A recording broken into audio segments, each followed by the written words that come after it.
Hello! Hello po, kamusta po kayo? At sa oras na po ito ay gagawa po ako ng empanada. Ito po yung mga ginawa ko na po ito ng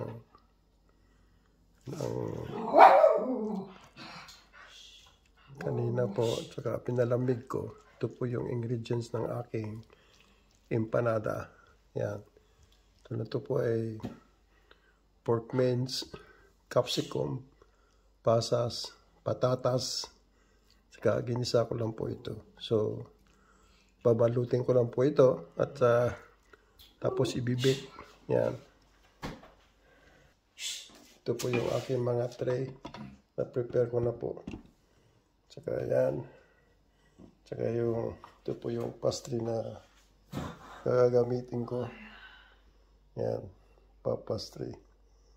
So, very simple lang po. Saka, hilig lang po ni Lolo na gumawa po nito ng ganitong pastry.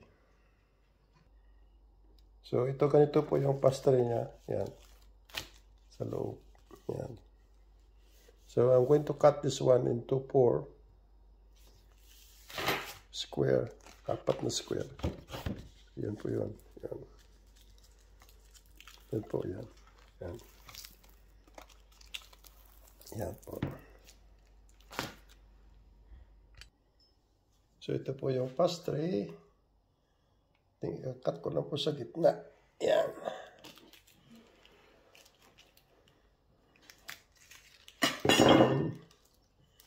Kakat ko naman sa lahati. Yan.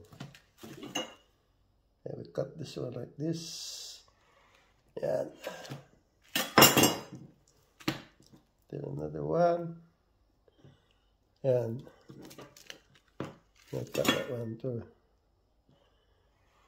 Yan.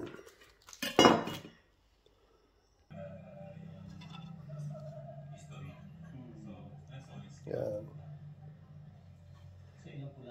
Lagyan ko po siya ng ganito. Tapos, babalutin. Yan.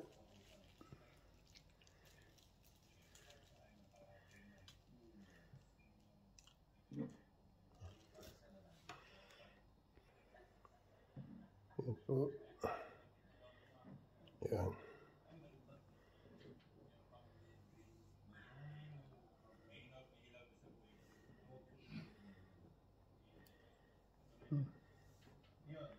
Ito po yun.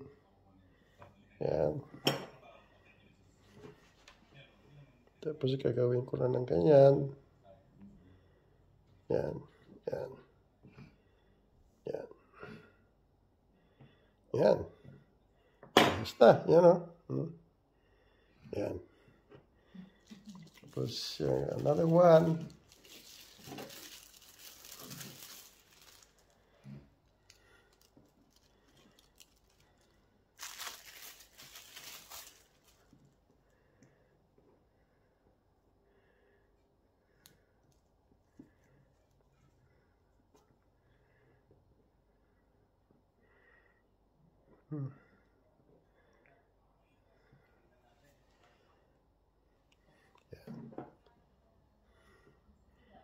Yan. Gaganyanin ko lang. Yan. Yan. Yan. Yan. Ganyan. Yan po. Yan. Yan po. So, yun na po yun. Ilalagay ko na po dito.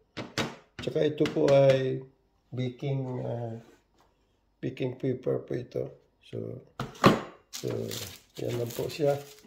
So, ilalagay ko lang dyan. Yan.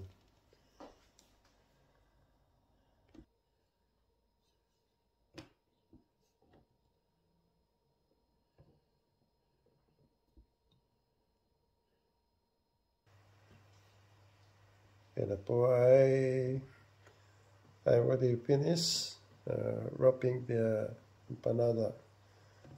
Yeah. It's not really perfect to rub it, but it's only for family. Yeah. Ito. Palagi kasi ako nagluluto nito before. Yeah. For breakfast, for lunch, for my kids. Yeah. Then, ito po yung itlog na lalagay ko po doon. Yeah.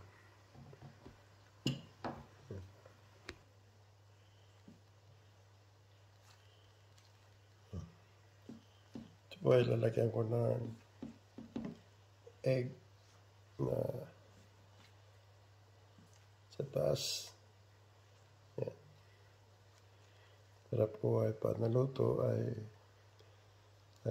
kulay brown po siya. Yeah. So tomorrow I have breakfast. I have empanada breakfast food tomorrow. Yeah.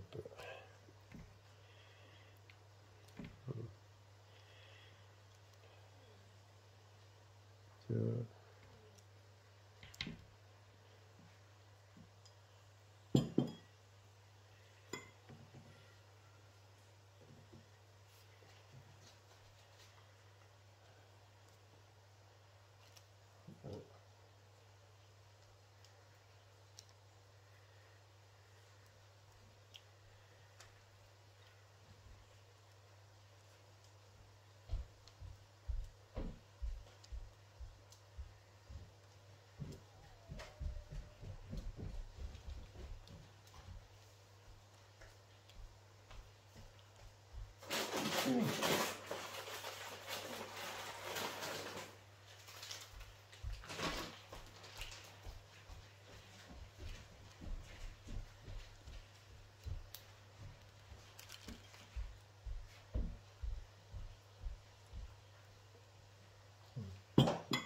it's all done.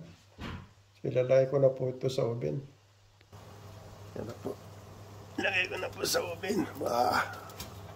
It's a bit hot. Yeah. Yeah. Yan na po.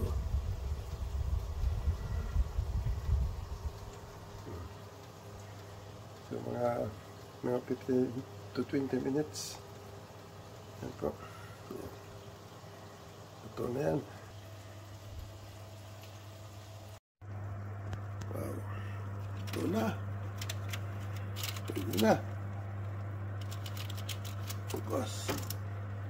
At na kung ano. Ayan. Wow. Yan na po. Ito na.